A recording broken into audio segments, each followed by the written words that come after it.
Hello and welcome back to Jeffrey Channel. Kali ini gue akan membicarakan satu kasus yang sebenarnya viralnya itu tanggal 28 Agustus 2013 ya.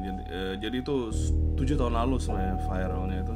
Tapi gone viral lagi baru-baru ini cuy, 2020 entah kenapa, dan di TikTok gitu viralnya. Jadi viralnya itu karena si Isabella ini waktu di sidang itu ekspresinya sangat-sangat menampilkan ekspresi yang tidak bersalah dan senyum-senyum aja gitu cuy. Jadi orang kayak semua geger gitu gara-gara ekspresi dia di persidangan itu cuy.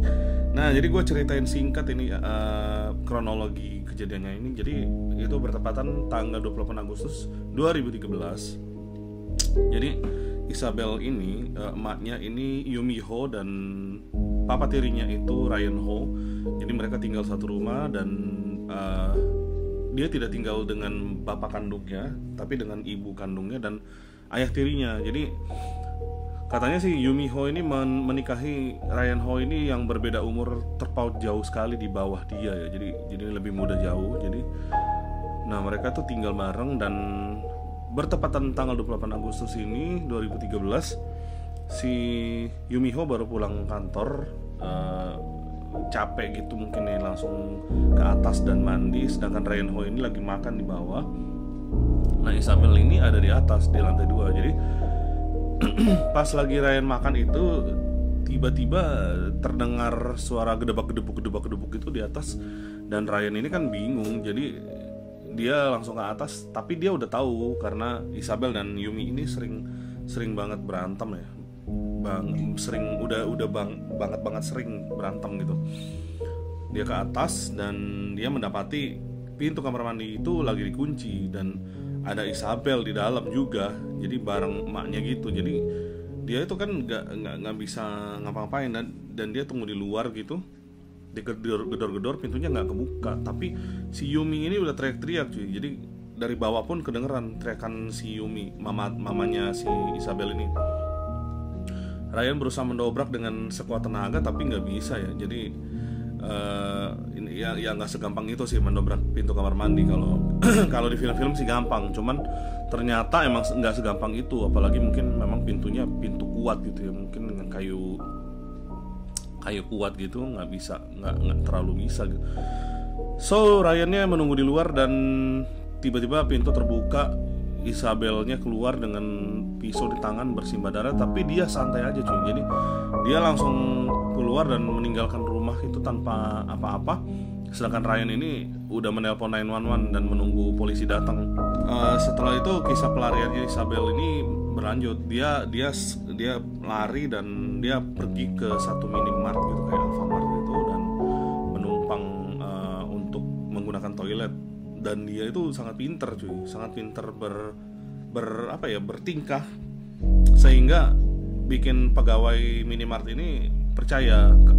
Dia bilang ke pegawai minimartnya ini kalau dia itu sedang diperkosa dan makanya bajunya itu bersimbah darah dan segala macam. Akhirnya diizinkanlah dia menggunakan toilet di minimart itu. Di dalam toilet ini adalah satu hal yang mind blowing cuy. Kalau menurut gue ini udah tingkat psikonya itu udah tinggi banget. Dia tuh bisa ngecat rambut cuy di dalam minimart ini. Dia ngecat rambut untuk menghilangkan jejak. Jadi mengecat rambut dan memotong rambut dia ya. Jadi supaya ciri khasnya itu tidak terdeteksi. Meanwhile, sementara itu terjadi juga ada telepon yang mengatakan kalau ada mayat ditemukan di dalam satu mobil di neighborhood di situ ya, di dekat situ, di sekitaran situ. Tapi setelah polisi datang mengecek mobil itu ternyata nggak ada apa-apa. Sementara polisi sedang menyelidiki dan mencurigai Ryan juga nih yang membunuh si Yumi Ho kan, karena emang cuman dia yang tinggal di situ, yang maksudnya yang ada di TKP tinggal si Ryan aja dan Yumi Ho yang sudah bersimbah darah gitu.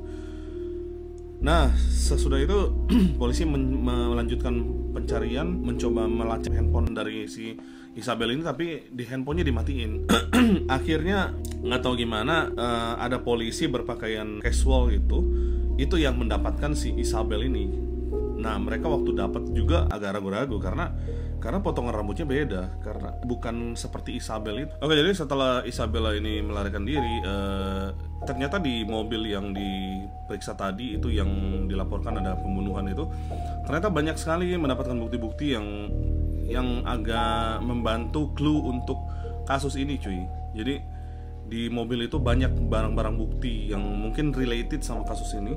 Dan akhirnya setelah 16 jam pencarian ini ketahuan Isabella itu, dan pas dia keluar dari garasi akhirnya ketangkap oleh polisi setempat yang berpakaian geng motor, cuy. Dan penangkapannya juga nggak susah karena memang dia ya udah, dia tenang aja dan membunuh itu karena memang ekspresi kemuakan dia terhadap figur ibunya ini ya. Jadi tidak susah sama sekali karena dia bukan serial killer dan dia tidak merencanakan pembunuhan ini. Mungkin karena memang emosi yang memuncak, dan kita juga nggak tahu ada apa yang terjadi di keluarga mereka. Itu yang masih misteri, cuy.